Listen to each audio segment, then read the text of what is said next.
Nice to be here again in front of you, talking about one of my favorite topics, accountability. I think I told many of you when I was here last time with you that when I was in Charlotte, Mecklenburg, before I came to the great state of California, I was Chief Accountability Officer. And one evening when I was home, my then 6-year-old daughter grabbed one of my business cards, and proud that she could read, she said, "Daddy, what does a Chief Accountability Officer do?" So I thought for a moment. It's kind of like the cat in the hat being put on the spot. And I said, well, honey, a Chief Accountability Officer, my job is to catch people doing good things. So, and I really believe that's true. And I think if our national and if our state accountability models were more built around catching people doing good things as opposed to simply trying to catch people, and then not really focused on what I would say, how to get it right accountability, how to get it right, I don't think we'd be talking here today, particularly when it relates to No Child Left Behind. So I do want to say that I think in many ways, and I've been very outspoken about No Child Left Behind long before I came to California, so I'm on the record. I will say that the one thing before I criticize No Child Left Behind, the one thing that I think it's done really well is shine that bright spotlight, right? The sort of laser-like approach towards children that are truly being left behind, and I think that's in many ways its greatest legacy. But in a lot of ways, it has failed to do the most important thing, which is to drive student achievement. And I think we just have to simply recognize that, both as a local school district, as a state, and as a country. When it comes to public education, we're failing most of our children, a great majority of our children. And No Child Left Behind, I think, there's two aspects of it that I think have really motivated us as a group of school districts to go after and to pursue this waiver opportunity. First, this massive identification of schools, and at a local level, that are failing. That in Sacramento, that's 74% of our schools now this year would be considered under No Child Left Behind, failing. Despite what I can show you, tremendous gains being made by teachers in those individual schools and in those individual classrooms, taking students that are 2 or 3 or 4 years behind and bringing them up. But in that all or nothing, high stakes, you either make all your targets or you don't, and if you don't, you're a failure. It's created this huge pool of schools that have been labeled failures, and then it's taken this very complex, challenging issue for those of you who know how intricate educating children is and driving improvement, particularly in urban areas and children that come from homes in poverty. They make a very simplistic approach. Let's look at tutoring, right? And we can talk about that whole supplemental educational services in all my time plus everyone else's time. So for those, I think, two very important reasons, a group of school districts came together and said, let's take advantage of this opportunity and create a new model, and a model that's built upon a basic framework and a basic notion that we can get it right, that we can create an accountability model that isn't about I gotcha, but accountability model that has at its basis two things driving a theory of action. One, a real sense of urgency and moral imperative about getting this work right for our children. And then doing it in a way that focuses on how do we in fact get it right, and how do we get it right together. Because one of the things I learned early on, and as David pointed out, I'm not considered a traditional educator.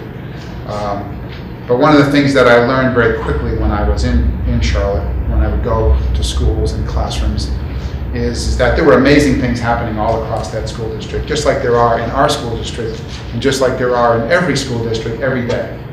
But the problem is, right, and this is why we're stuck in this, really not getting a whole lot better fast enough, is that those great things that are working well for kids never get recognized, they never get rewarded, and most importantly, they never get replicated.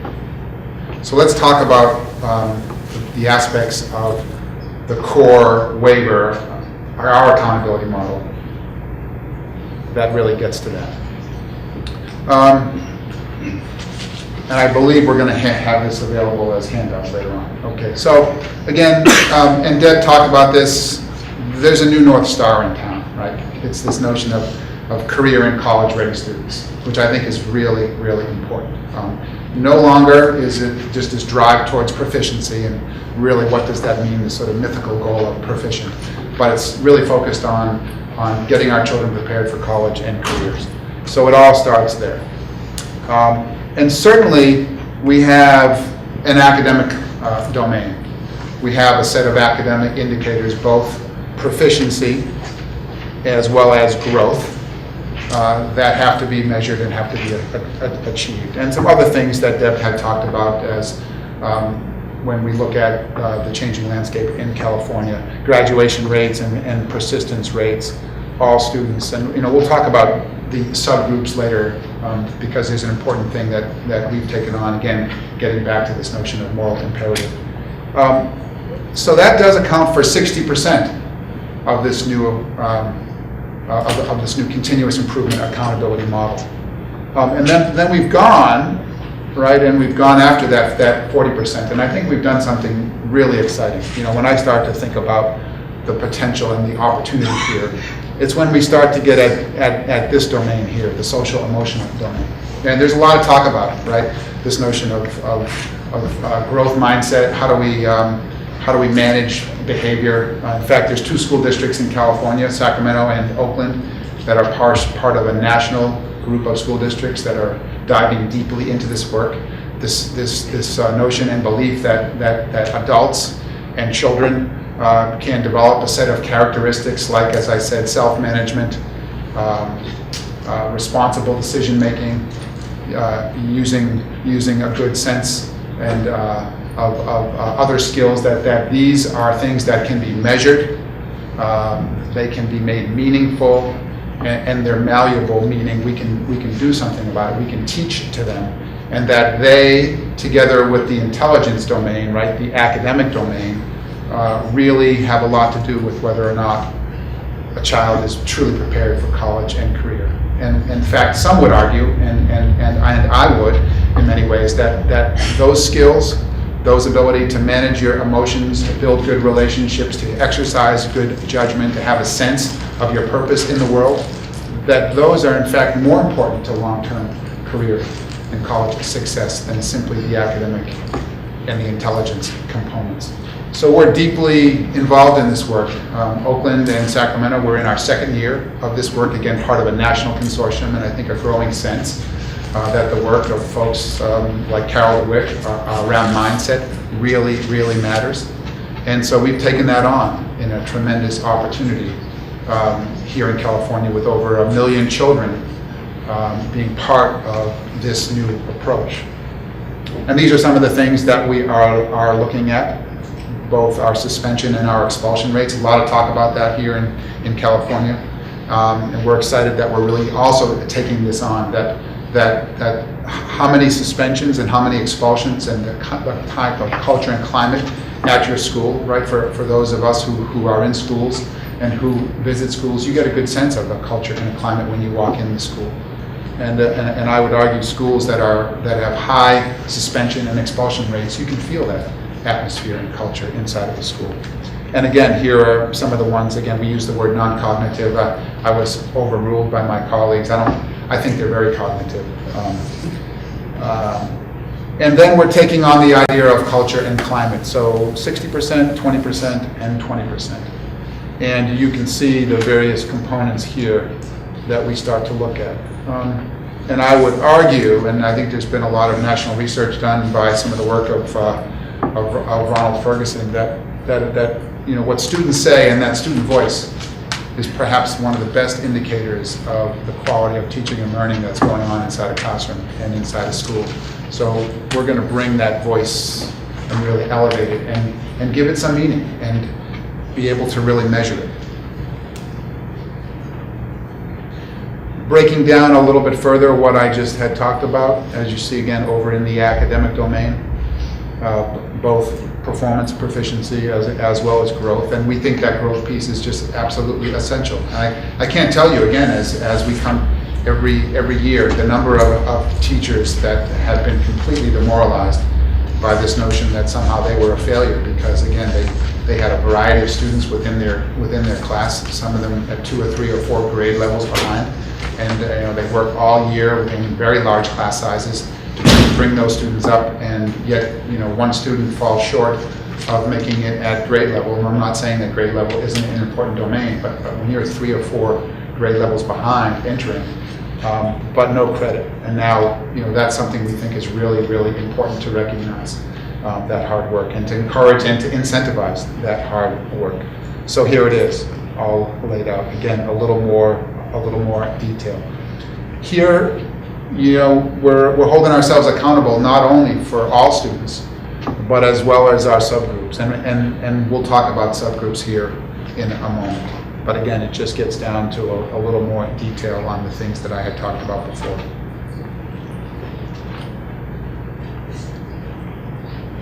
As it relates to our social and emotional side, again, we talked about measures that are meaningful, measurable, and malleable, and there's our definition of what they mean. Basically, that they make a difference, that we can somehow measure them, which is not an easy thing, and that's something that we're taking on very seriously, both here in our work in California as well as nationally. And then most importantly, these are skills that can be taught and learned by our teachers as well as our students. I can tell you from just having been doing this work for now, we're in our 2nd year, we had a group of schools very close to here, California Middle School. It's where the governor came and signed our historic local control funding bill this summer. They've been at this work for 2 years. You walk into that school, and this is a school 75% poverty, mirrors our school district in terms of its ethnic composition. I would say in many ways it's called California Middle School. It is the quintessential California Middle School, if you want to see all of our students. And that school it's now over 800. It's been an incredible journey by all measures, but the thing that they have focused on a lot is the social emotional component. And it's evident in every measure you want to look at. Attendance figures up, suspensions down, referrals down, class climate, behavior, student academic performance. It's quite powerful.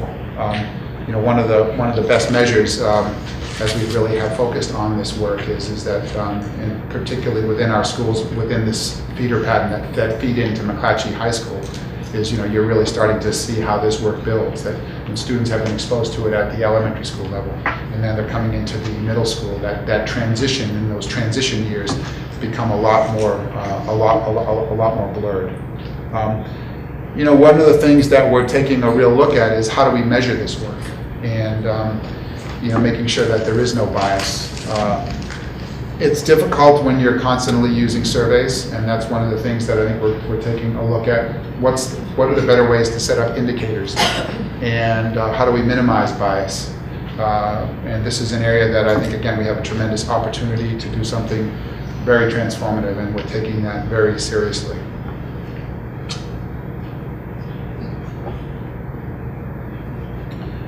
We think it's a great opportunity to align the work, and we know that under local control funding and with the accountability plans, again, there's still a lot of work to do to build this out.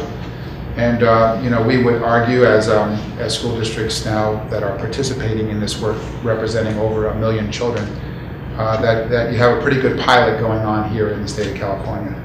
In fact, the number of children that are involved and under this model are larger than many states. And while we do think there is an area that lines up nicely, we think there's been a lot of talk and a lot of discussion about what should be in this 40%, and a lot of talk about social and emotional learning. Well, we would I think, again, respectfully argue that as practitioners in the field, again, doing the work and representing over 1 million children, that we know something about accountability. We certainly know a lot about what doesn't work, and we've taken a new approach, and we think that we ought to be looked upon, and we should be utilized as this wonderful opportunity to test out some very different ways of looking at at continuous improvement, and particularly moving from what I would say from going from the no child to the whole child, and really fully preparing our children for college and career. The other piece that I would add on here is, we have a chance here over the next several years to, I think, do something very unique in California. Out of the 40-plus states that have waivers to No Child Left Behind, we're the only set of school districts in the country. And I would also submit we are the only waiver that's been granted that talks about anything other than the academic domains. So the only set of folks that are looking in this other 40% at things like social emotional learning and culture and climate. And so what a wonderful opportunity to do something different. Again, we wouldn't be here if the current system wasn't broken. And that may be hard to hear, but I will tell you from being in the field and working and having visited schools, again, in classrooms just before I came here today, that the system that we have isn't serving our children and isn't preparing them for that true north. And whether that's here in Sacramento or in Oakland or in Fresno or in LA or just across the way in Elk Grove and in San Juan, we have tremendous work to do and a great opportunity to do something different.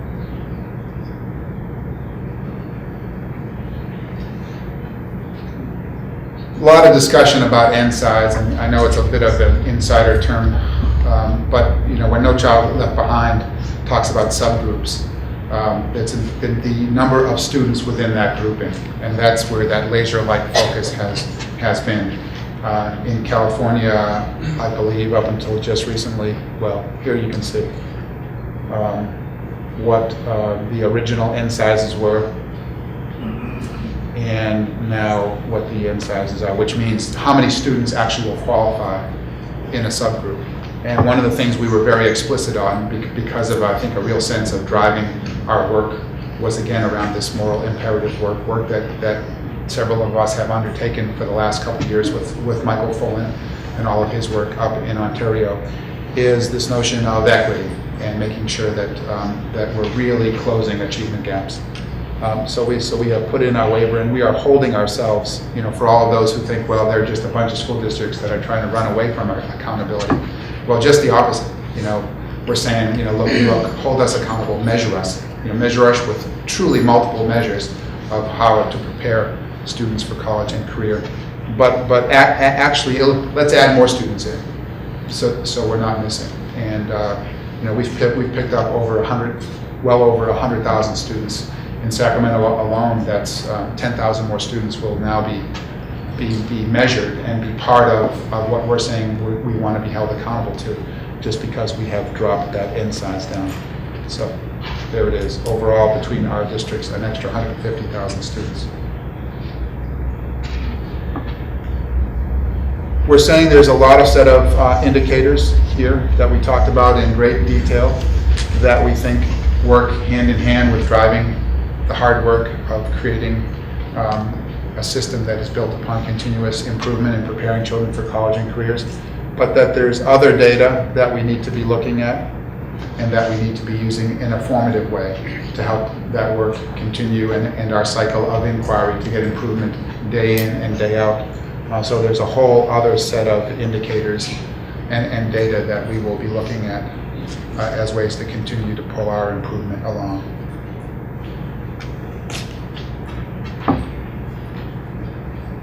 The title of our presentation is really about professional and what's professional accountability look like. And remember, I talked a little bit earlier about this sense of getting into schools and getting into classrooms and really understanding some of those nuances that never get recognized, rewarded, or replicated. And what a flawed system I thought No Child Left Behind was, because it took a very difficult, complex problem and set of problems, i.e. driving improvement, and in large part relegated it to tutoring. Well, what we're saying is that we want to really zero that down. So we want to look at creating a real set of schools that we can focus on, that we can really drive improvement and dedicate and focus resources. And by resources, I mean people, time, and dollars. So with intervention dollars now freed up, instead of trying to spread them across the board through tutoring programs that are largely ineffective and not accountable, we can now concentrate and focus those dollars around a set of schools that, based upon our indicators, really warrant and need improvement. So you can see here how we are setting out and characterizing our schools, and the set of increasingly more supportive resources that are made available. And perhaps the biggest resource that we have in a school district are people, right? And as I said earlier, there are amazing success stories every day happening around the school district by teachers and led by principals. And why not bring those resources to bear on our most challenging schools, right? Schools that have the same children, that are experiencing the same kind of challenges, but for whatever reason aren't demonstrating that kind of success. Why not use teams of teachers and principals from those schools that are getting it right consistently, to go in and start to work with schools that have been identified in these two tiers that are needing help and needing support. You know, it's not just about extra resources. And I know there's going to be a presentation later on this year about the school improvement grants and, you know, the success of that. But I would argue that I think some of the greatest success we can bring to bear, you know, with our most successful schools is sharing that knowledge and sharing that professional expertise.